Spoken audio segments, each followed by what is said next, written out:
अस्सलाम वालेकुम। आप देख रहे हैं के न्यूज एचडी। मैं हूं हारिस अली शाह गिलानी। चलते हैं आज की हम खबरों की तरफ। रुक करेंगे रेनाला खुर्द का, जहां से रिपोर्ट कर रहे हैं हमारे नुमाइंदे मुबशर यूनुस।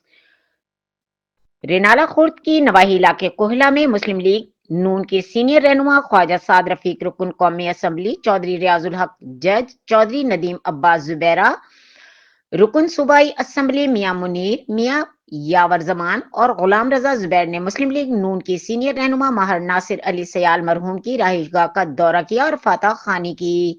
रहनुमाओं ने मरहूम की फैमिली से मुलाकात की और माहर नासिर अली सयाल मरहूम के इंतकाल पर गहरे दुख और अफसोस का इजहार किया।